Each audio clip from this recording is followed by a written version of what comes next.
Today, we're in Galesburg, Illinois. It's home to one of BNSF's largest rail yards and a portion of the Transcon. There's easily 100 or more trains that pass through this city every day. Our first catch of the day is a couple GEVOs turning around on the Y.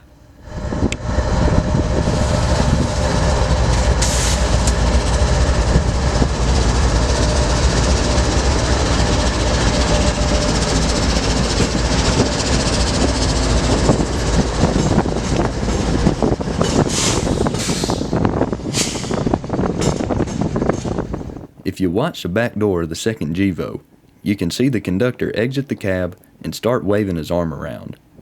He's giving hand signals to the engineer in the lead locomotive. Hand signals are very important on the railroad, since they allow you to communicate instantaneously and at long distances too. Another benefit to them is that you don't have to listen to anything, because trying to yell out commands over the roar of two massive V16 diesel engines just isn't gonna work. After clearing the switch and having it flipped by dispatch, the two GEVOs backed up on the adjacent track. The great thing about Ys is that you can turn around as many engines as you want, all at the same time.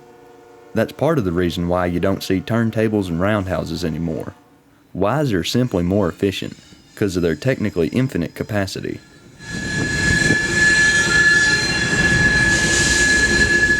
Once the two GEVOs had cleared the Y's eastern switch, they headed back into the yard, now facing the opposite direction.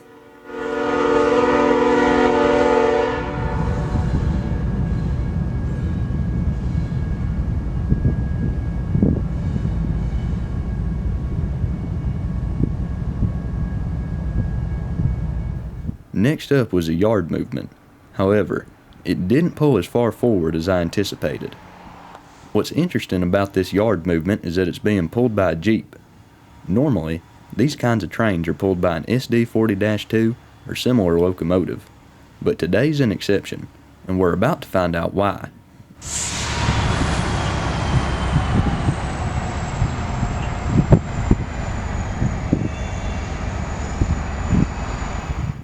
A few minutes later, the same Jeep pulled out of the yard once again, but this time it had a much shorter cut of cars. This is because it's a local freight. The reason it was leading that yard movement is because it needed to do some switching in order to organize its consist before departure.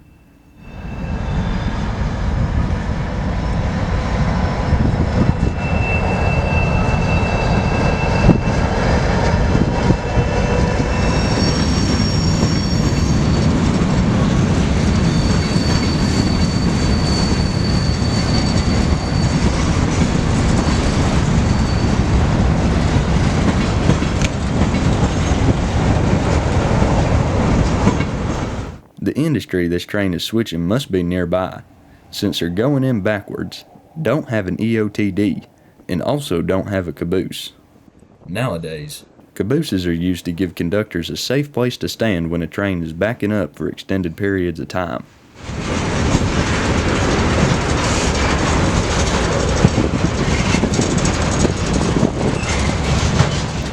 One interesting car I noticed on this train was a Cascade grain hopper with a BNSF wagon wheel logo. I can't say I've ever seen a car with this kind of paint job before.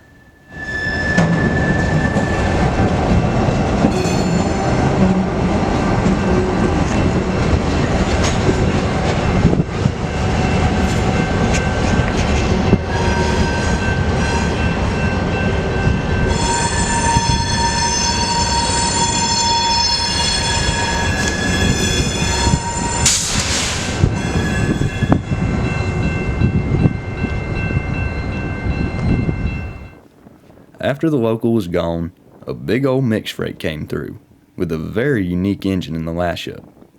It was a Canadian National C44-9WL, sporting a unique Canadian-style cab, as well as CN's short-lived North America paint scheme.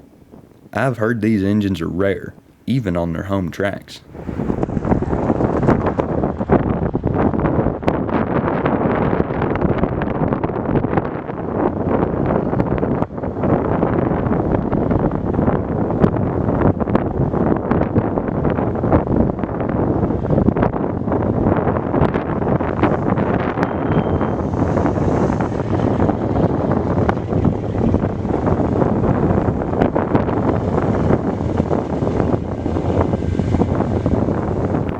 I'm almost certain that Galesburg is this train's final destination, since the power was taken off it shortly after it entered the yard.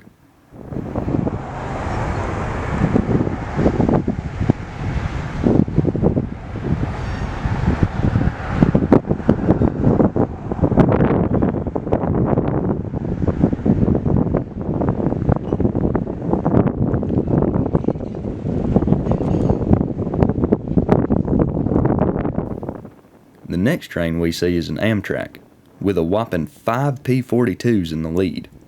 Get a good look at these locomotives while you still can. Amtrak is working on phasing out the P-42 in favor of the relatively new Siemens Charger.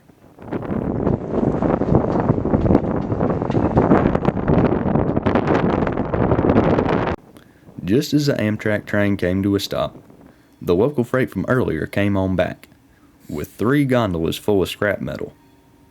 Just think about how many tons these rail cars weigh, and this lone locomotive is pulling them with ease, and up a grade no less. Even the smallest locomotives are more powerful than you can comprehend.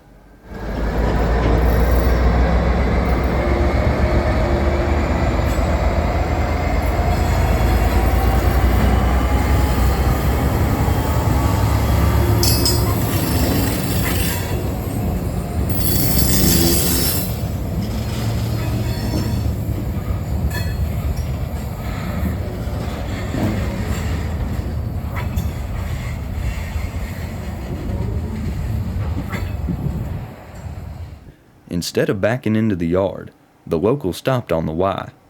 At first I thought there might be a problem with the train, but thankfully there wasn't. The locals actually stopped to let Amtrak's Carl Sandburg overtake, since Amtrak takes priority over nearly all freight traffic. The quiet Siemens Charger on the Amtrak train snuck up on me, so I wasn't able to get video of it. Nonetheless, once all the tracks and switches were clear, the local was finally permitted to go. After its cars are let go in the yard, they'll most likely be put on a long-distance train and could end up anywhere in North America for their destination.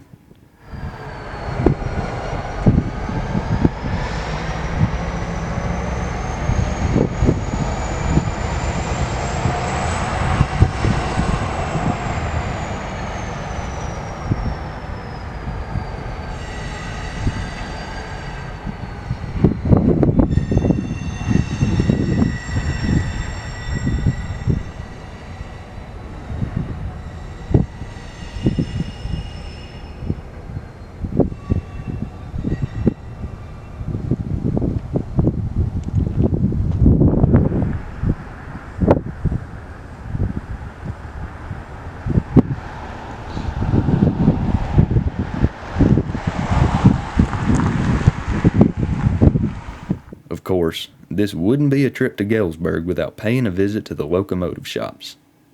Our first catch is a bluebonnet that's remarkably not 1755. All the exhaust from the engines make for a bit of a hazy photo, but at least we still get to see it. And that classic pickup is also a nice catch. We also see BNSF 1439, a Cascade Green SD60M. This engine was made for Burlington Northern in 1991. It's nice to see BN's larger road engines out and about, since a lot of them are in storage. Speaking of Cascade Green SD60s, we see one more on the other side of the yard working the hump set. She's a little grimy, but still going strong after all these years. Another interesting locomotive in the hump set was BNSF 300, the class leader for cabless locomotives. As far as I'm concerned, BNSF is the only Class 1 railroad to still use cabless engines. And it ain't like they're seldom used.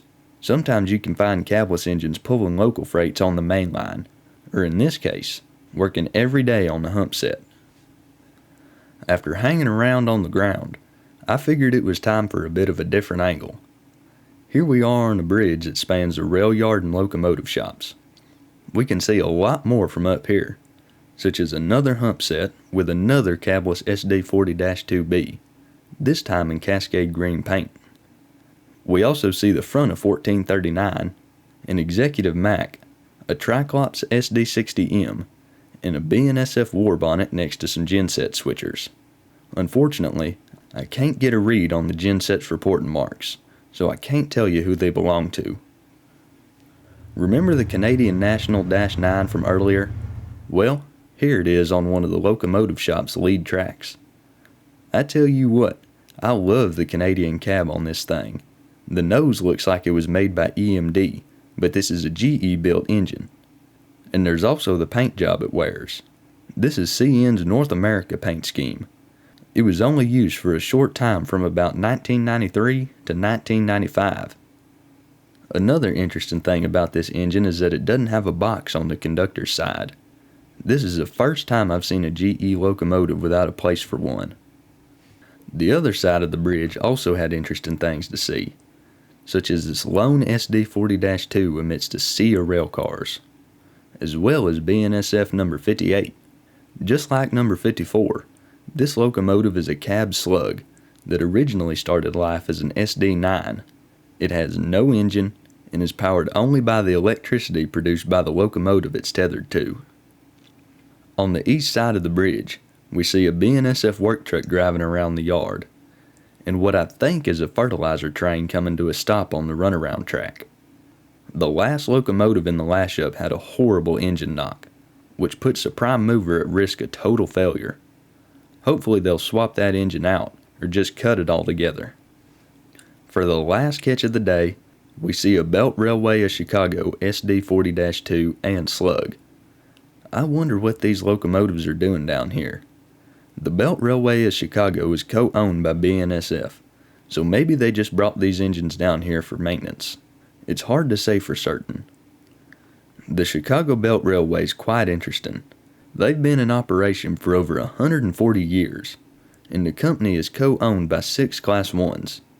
Even though the BRC has just 28 miles of mainline tracks, they have over 300 miles of switching tracks, and they're the largest terminal switching railroad in the U.S.